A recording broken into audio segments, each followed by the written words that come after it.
Right, so one thing that I think is important that everybody's going to have to deal with at some point is knowing when it's time to leave an organization or to pursue something different. And of course, you being able to determine when that's appropriate for you to do that is going to be context dependent. Everybody's going to be in a different situation.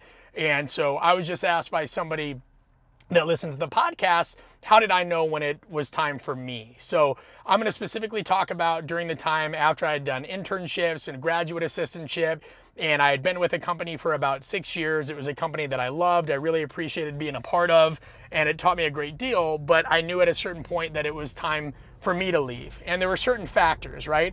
So one thing that you want to make sure you understand is different forms of commitment, because this plays a huge role. So there's what's called affective commitment, and affective commitment is, hey, I'm staying with an organization because I really want to. I feel like I have this personal relationship with the people involved, and I feel like the organization is a part of me, right? And then there's normative commitment. Normative commitment is, I feel like I should stay with this organization. Maybe this is an organization that took a chance on you and gave you your first shot, and you just feel like this moral obligation to stay put. And then there's what's called continuance commitment, and that is when you feel like you have to stay. So, oh, I couldn't find another job, or there's nobody else that will hire me, or maybe I'm not good enough. So understanding when it's time for you to leave, those kinds of forms of commitment play a role. Like, where are you? Do you even know if it makes sense for you to leave? Is there something else you have lined up? And is it a grass is always greener type thing, or do you have an actual reason? So for me, at this point in my career that I was in after being with this organization for 6 years, I had a pretty clear-cut idea of where I still wanted to grow. I knew I wanted to be more active within the field. I wanted to mentor other people. I wanted to have some freedom. I wanted to be involved with not just the coaching side of stuff,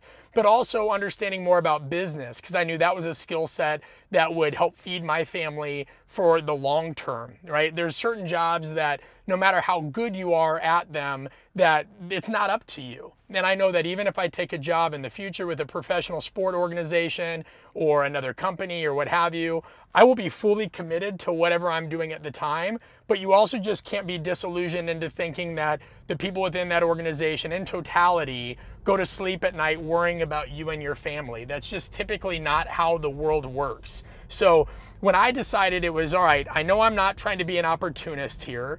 I know that I have clearly defined goals. I've gone to the people within the organization and explicitly stated those goals, and they stated respectfully that that wasn't going to be an opportunity within that company. And this even applied to writing my book. If I had stayed within that organization, I wouldn't have complete ownership of my book or my intellectual property. I couldn't speak. So when I started narrowing this down, I felt like, all right, I do feel like I still love this organization, but I want to have a family. I want to be more involved. They've been very forthright that this isn't an opportunity. Now you start understanding, like, all right, is it time? And you have to do this with a lot of just professionalism, because you never want to leave anybody high and dry.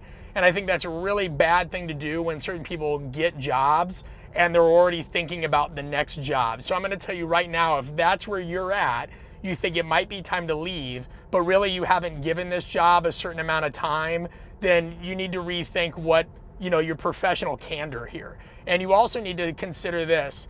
Are they asking you to do anything unethical? Because that's another thing, right? Like in my situation, there wasn't anything within this one organization that was asking me to, that I felt uncomfortable doing. I just knew that one day I had woken up and I said, I know I love what I do, but I feel like I'm capable of more. And you have to vet that, because so many people tend to think, well, I'm capable of more and I have this idea that could work. But if you're not vetting that, then that's an issue too. In my case, I had already been speaking, I had already been doing some other things, and the feedback was good, and I just knew it was an itch I had to scratch. So looking at a couple things just to recap where we're at. One, making sure that you have an actual reason, that you've been someplace for a while, you've given it your all, you're not being an opportunist, and you're not just trying to job hop and seek out different offers. Two, knowing the various forms of commitment. All right, so are you doing something because you feel like you want to, because you should, or because you have to?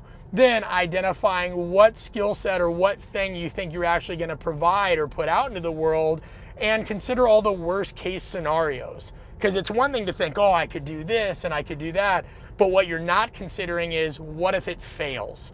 What if it fails? Because most people have ideas, but as Mike Tyson says, everybody's got a plan until they get punched in the nose. And that's what you've got to consider. So doing a post-mortem, thinking, imagine if it failed. Imagine if you left that organization, or you went out on your own, or you made a change and it's already failed. What went wrong? And try to think through everything, no matter how silly it seems. For me, I knew, all right, somebody may not buy my book. People may not want to train with me anymore if I move to a different area of the country. People may not want to do this. And you just start thinking those things through, because you need to have a plan of action for all of them. And that is why I tell every coach, and really every individual, you need to learn more about business, because your trade obviously gives you a great foundation. It's always something you can default to. But business teaches you about how to create structures and circumstances and strategies that allow you to be able to expand and scale your trade, so you can help more people, and you have an insurance policy, and that you're just knowledgeable about economics and finances. So those are the keys of some just baseline things that you need to consider if you're feeling like it's time to make a change. I want to make a change. Just think about those things first. There's a lot deeper levels you can dive into. And if you're interested in that, I've linked it below in the bottom. I have an online course that is a blueprint for guiding somebody throughout different stages of their career. Now, one of them is for strength and conditioning coaches and people in performance professions. And then another one we're going to be releasing in the future is for people of all vocations, of how to take an idea and put it into action. So if you want more, subscribe to the newsletter below. But these are some initial things you should be thinking about.